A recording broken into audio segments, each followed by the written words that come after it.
Anytime you give power to government, they love it and they will accumulate more.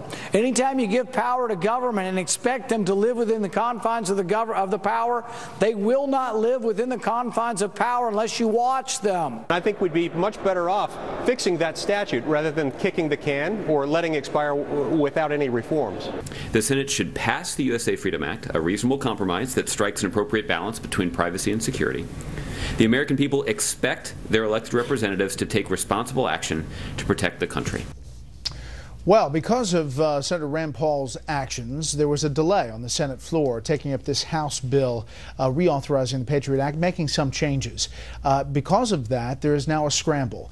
And the Department of Justice released this, saying the National Security Agency will need to begin taking steps to wind down the bulk telephone metadata program anticipation of a possible sunset in order to ensure that it does not engage in any unauthorized collection or use of the metadata. It goes on to say that in the event of a lapse in authority and subsequent reauthorization, there will necessarily be some time needed to restart the program. Well, that has all kinds of people up on Capitol Hill very concerned about national security. Now there's a late deal, perhaps that there'll be some votes tomorrow, according to the Senate Intel Chairman Richard Burr. So what about the reauthorization and this whole issue, the battle between privacy and national security? Let's bring in our panel. Judge Andrew Napolitano, Fox News senior judicial analyst, Mara Liasson, national political correspondent of National Public Radio, and syndicated columnist Charles Krauthammer. Okay, Judge, you've been very vocal on this issue. What about Rand Paul's actions and what came of it? What came of Rand Paul's actions was focusing the American public on exactly what the government has been doing to them under language that has been ruled illegal by a federal court. I don't know that he's going to change the votes of anybody in the Senate, but he's certainly focused the attention of his fellow senators on it. And he has caused the idea that the government spies on us to be part of a great national debate. I happen to believe the spying is unconstitutional, whether it's authorized by the Congress or not. But it is better that it be the result of a great debate in the country and in the Congress rather than done stealthily, as was done in the Bush administration and in the Obama administration up until now. But you concede that in the wake of ISIS, in the wake of the terrorist that we've seen across the world, that the environment has changed politically and on this issue? Well, yes, absolutely the environment has changed. But yet the last poll shows that 55% of the American public want some sort of a change in the ways by which the NSA spies on us now. Right now they go to the FISA court and they just say to the FISA court, we need all the phone information from fill in the blank, this zip code, this area code, this telecom provider. I saw an order which directed the NSA to acquire everything from Verizon. Everything from Verizon. How many customers do they have? 113 million customers. Now that flies in the face of the specificity required for all warrants in the Fourth Amendment. And that's the attitude that Senator Paul took and the clash of ideas that he has generated. Mara. Well, you know, the thing that's interesting about the politics of this is you've got the House and the White House on the same side here. They want this measure passed. That's a rare event. That's a rare event. The House has some reforms. You know, you have the telecoms holding the data, have to get a court order to get it if the government wants it.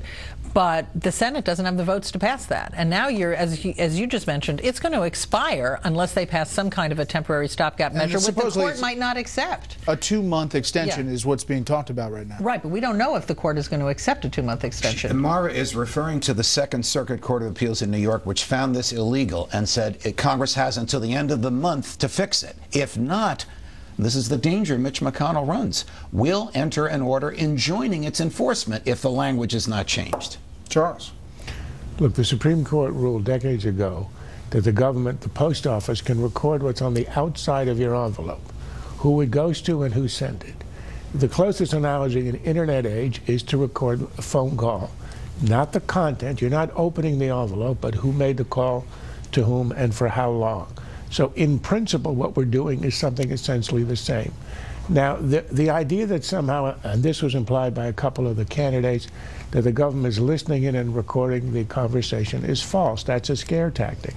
I think if you can get the Congress, we already have it, the administration is supporting this, the House is supporting this, and if Rand Paul had allowed the debate to go ahead rather than using up the day, We would have had a vote in the Senate. It probably would have passed.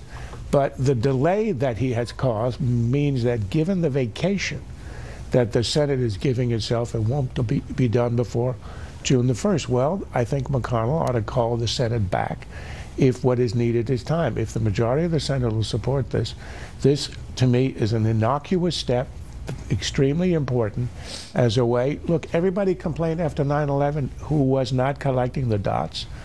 This is a collection of dots. And if you want it held by the telecoms instead of the government as a compromise, okay, I don't have a great objection to that.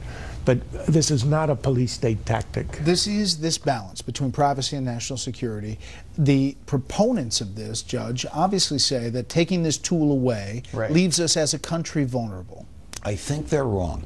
The people with whom I have spoken in the NSA and formerly in the NSA say the problem today is there is too much data there. Instead of focusing on the bad guys, which the probable cause requirement of the Fourth Amendment causes them to focus on, they're getting all information about all people all the time, and they can't sift through it in time to stop things like the Boston Marathon bombers, who used emails and cell phones, Major Nadal Hassan, who used text messaging and cell phones, those two idiots that tried to kill the Mohammed cartoon gathering in Garland, Texas, who weren't stopped by the NSA, they were stopped by a local traffic. But what I'm hearing, Judge, is maybe you should expand it to cell phones. Well, it already does cover cell phones. It covered, the order that I saw was all of Verizon's customers, which was landline and cell phone. And in terms of the content of these calls, they're not sitting there listening to the calls. They don't have the time. But they have digital, electronic access to the content of phone calls whenever they want. Let's listen to the former Attorney General Michael Mukasey today on Fox, explaining, first of all, about Rand Paul and also about this program. They either don't understand or they don't want other people to understand what this program involves. It involves gathering the calling number, the call number, the date and length of the call, stockpiling all that information against the possibility that we get a suspicious number and then run it against those to find out whether a terrorist has either called or been called by a number in the United States. That's the only purpose it's used for. It doesn't include any content, doesn't even include the identity of the subscriber or the parties to the call. Rand Paul is willing to exploit that lack of knowledge for his own purpose because he wants to add fuel to his Republican presidential aspirations. I think it's completely cynical. I'll give you a word here and then Mara will wrap up. I think he's profoundly misunderstanding the nature of the program. Edward Snowden, who has not been refuted, says that they have access to the content of all these calls. They don't always listen to the content, but they have the access to the content. Rand Paul's the only one defending the Constitution, the only one running for president defending the Constitution. Okay, that's where I wanted to turn quickly to politics. What about this in the GOP? With the exception of Mike Huckabee, Rand Paul is alone. I mean, you've got Jeb Bush out there and other people saying this is a good program. It should be continued. I think the Republican Party is undergoing a really spirited debate about foreign policy and national security. Even if Rand Paul is the only one, he is really carrying his side of the debate, and he's, as the judge said, getting a lot of attention. So you're saying the 10.5 hours on the Senate floor was worth it for him? For him. And we don't know where Hillary Clinton is, by the way. This is a question that has not been answered. Well, she's still in the bunker, and we haven't been able to smoke her out. But let me just say, I respect Rand Paul, I respect the judge, but you're dead wrong. I respect you too. In fact, I even love you. We'll leave it there. Next up, President Obama sends rockets to Iraq to fight ISIS, but is it too little too late?